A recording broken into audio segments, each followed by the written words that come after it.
Aquest és ja l'últim apartat de les presentacions de Google. Aquí aprendrem a crear plantilles personalitzades, el que també es diu diapositiva mestra. És a dir, són presentacions que nosaltres configurem al nostre gust. No són les predeterminades pel programa, el que dèiem temes, però ens creem la nostra presentació personalitzada, que la podem anar reutilitzant diverses vegades. Aquí teniu un exemple de diapositiva mestra. Faig un clic. I aquí veiem com a totes les diapositives se'm repeteix el mateix. He posat un logo aquí he posat un pòst-it, i aquí mitja diapositiva de color de fons blau i blanc. Això és un model que jo m'he creat personalitzat, això no estava predeterminat. I si faig clic veig que no puc agafar cap element, perquè això ha quedat com imatge de fons de les diapositives. Com s'ha dit això? Doncs des d'aquí, des del menú Mostra, creador de temes. La diapositiva primera, la que posa tema, és la que afecta a tota la presentació. Si jo fes clic en un disseny, podria modificar només un disseny. La modificació del tema, jo si aquí tinc un pòst-it i ara el canvio de lloc, m'agrada tenir-lo aquí, veieu que afecta a totes les diapositives. Si jo moc aquest logo cap a la dreta, una altra ubicació, també afecta a totes les diapositives. Tot el que faci a la diapositiva tema afecta a totes les altres diapositives. Per tant, una cosa és modificar tota la presentació fent clic en aquesta, que jo ho tinc ara seleccionat de color blau, i el que veurem després és com modificar només un disseny. El que hem de tenir clar és que quan estem aquí, qualsevol canvi que faci afecta a totes les diapositives. Si ara vull un títol en lloc de negreta vull en cursiva, tots els títols que tinguin els dissenys també seran en cursiva i amb aquest color de lletra. Molt important diferenciar el que afecta a tota la presentació i ara veurem el que afecta als dissenys. El que és important és posar-li nom i normalment el que és recomanat és posar plantilla davant, diapositiva mestra o el que vulgueu. Jo en aquest cas he posat Competic i fins i tot posaria el meu nom, perquè serà una cosa que jo he modificat i després el puc recuperar. Si no li poso nom, moltes vegades no el trobaré per tornar-lo a recuperar. D'acord? Per tancar aquesta visualització de creador de temes, faig un clic aquí i torno a la diapositiva normal. Jo estava explicant aquest apartat i he explicat com crear tot el disseny de la presentació i ara el que explicarem és com es personalitza només algun disseny. Aquest d'aquí seria un disseny personalitzat d'aquesta presentació. Aquesta seria tota una presentació personalitzada. Com faig només aquest disseny? D'acord? Doncs jo vaig aquí un altre cop a Mostra, creador de temes, i ara en lloc de seleccionar l'apartat de tema, en lloc de marcar de blau aquesta, puc marcar un disseny de la presentació. Aquí ja n'havia personalitzat algun, però puc personalitzar-ne algun altre. Jo, per exemple, aquí, en aquest disseny, m'agradaria tenir el títol en negreta, de color blau, i aquest quadre de text el faria petit, i aquí inseriria un logo,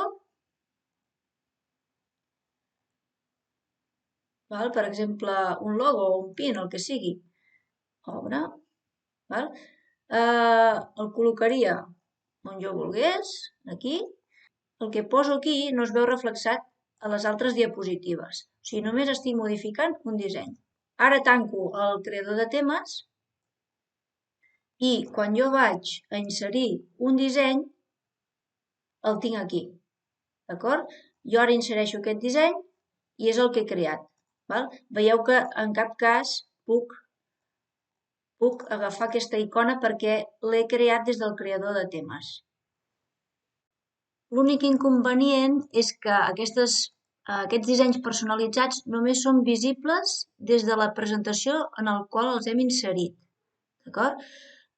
Si jo ara obrís una altra presentació, no els tindria disponibles. Val.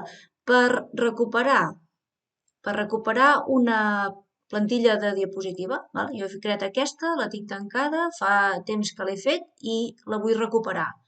Vaig a tema, importa el tema, i per això us he dit que era tan important posar-li nom.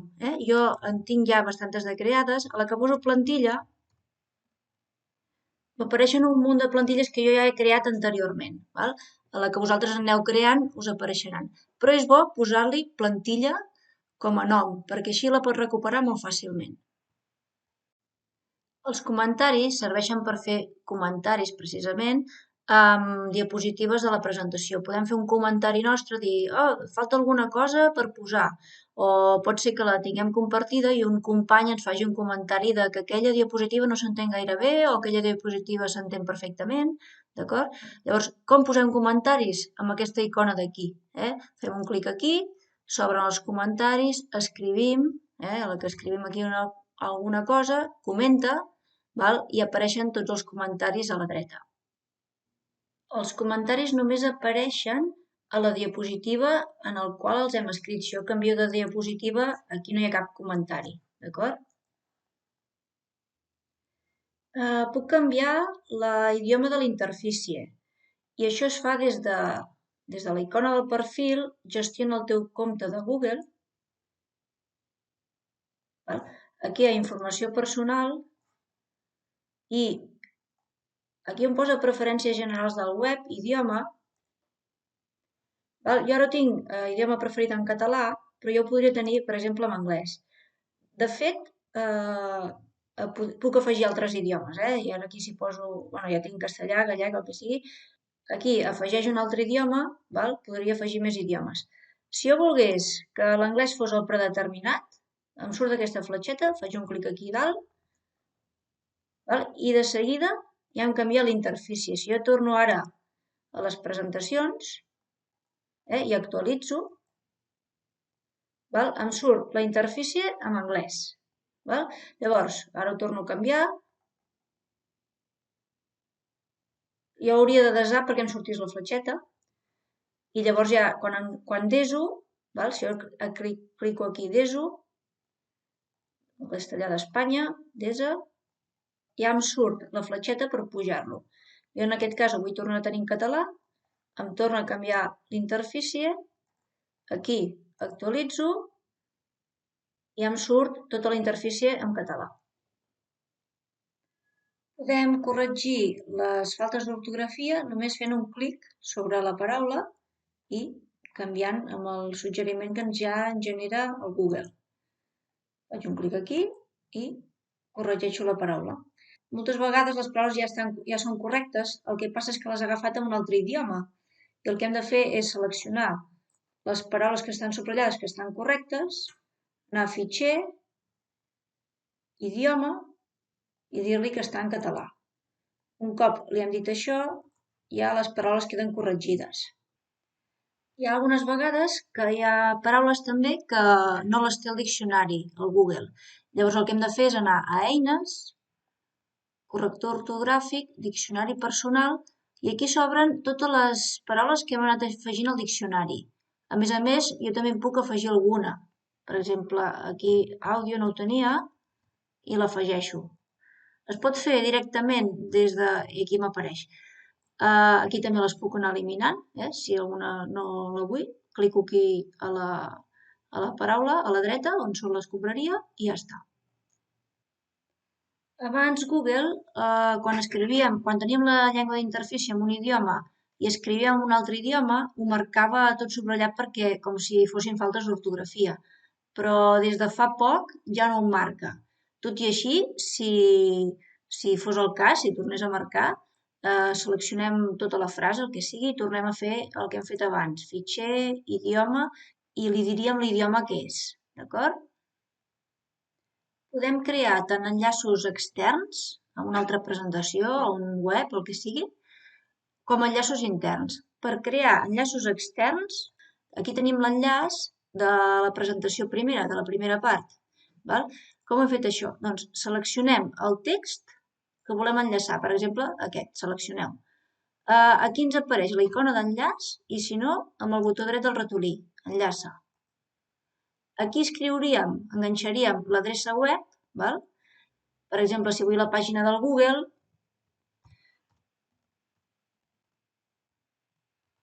val? Escriuríem això i aplica. Val? I jo ara quan clico aquí se m'obre la pàgina del Google. Si volem un altre enllaç una mica més llarg, és el mateix. Clico l'enllaç i aquí, per exemple, ara aquest text, a la que jo vull treure un enllaç, faig un clic aquí, suprimeix l'enllaç, i ara, per exemple, vull posar aquest altre. Torno a posar enllaça i enganxo aquest enllaç que no l'he pas d'escriure, l'he de copiar i enganxar, i aplica. Val? I ara ja, fent clic aquí, se m'obriria el document que jo li he enllaçat. Per crear un enllaç intern entre diapositives, val? Jo puc seleccionar un objecte, per exemple, ara selecciono aquest, però pot ser un text, una imatge, una forma, el que sigui. I amb el botó dret del ratolí li dic enllaça, i aquí ja em diu a quina diapositiva la vull enllaçar. Val? Quan jo faig un clic aquí, puc triar aquestes 4 primeres o directament una diapositiva. Faig un clic aquí i ara ja està enllaçat. Atenció que si teniu aquest objecte molt avall, quan feu això pot ser que el desplegable no us deixi veure l'enllaç a les diapositives. Per tant, el posem ben amunt, fem l'enllaç i ens permetrà veure la diapositiva a la que volem anar i llavors ja mourem l'objecte. Per suprimir l'enllaç, quan fem clic a l'objecte, és aquesta icona d'aquí. Moltes vegades, quan fem una presentació en públic, sobretot, el que donem és la presentació impresa i ho fem de manera que es vegi les miniatures de les diapositives i unes línies a la dreta per si els oients es volen fer alguna anotació. D'acord? Com generem aquest document imprès amb les miniatures? Anem al fitxer, configuració de la impressió, tarda una mica a carregar i aquí em sortiria tal com quedaria impresa, però jo el que vull és fullet, 3 diapositives per pàgina. També tarda una mica a carregar. Ho podem fer horitzontal, però normalment es dona en vertical.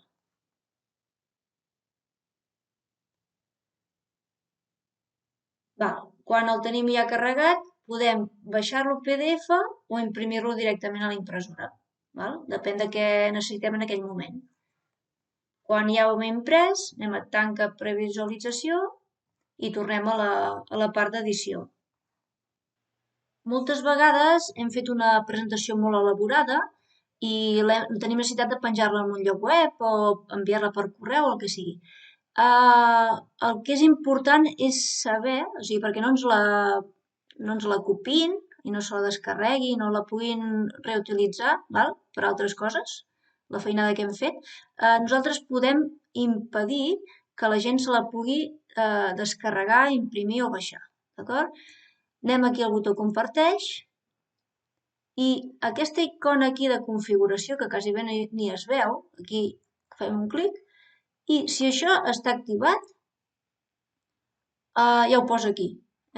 Els lectors i comentadors poden veure l'opció de baixar, imprimir i copiar. I els editors poden compartir els fitxers i canviar-ne els permisos. Per tant, ho hem de tenir desactivat perquè no puguin fer-ho. I ara ho deixo així perquè vosaltres necessiteu poder-la copiar i descarregar aquesta, però en el vostre cas ho hauríeu de desmarcar. I per acabar, el que és molt interessant de les presentacions de Google és l'historial de versions. Permet recuperar versions antigues de la presentació que hem estat fent. Si jo aquesta presentació l'he estat editant durant temps, pot ser que un dia faci un canvi, no m'agradi, puc retornar al canvi anterior on l'havia deixat i el que m'agradava. Com ho fem, això? Anem a fitxer, historial de versions, i fins i tot li podem posar un nom, però això normalment no es fa, i mostra l'historial de versions. M'apareix aquí, i jo podria fer un clic, val? Aquesta és l'anterior, restaurar aquesta versió i em quedaria amb la versió que jo vull. Dels canvis que havíem fet, clar, si he fet 10 canvis a la versió actual i no m'han agradat, doncs restauro, torno a la versió anterior i puc veure tal com ho havia deixat anteriorment. D'acord?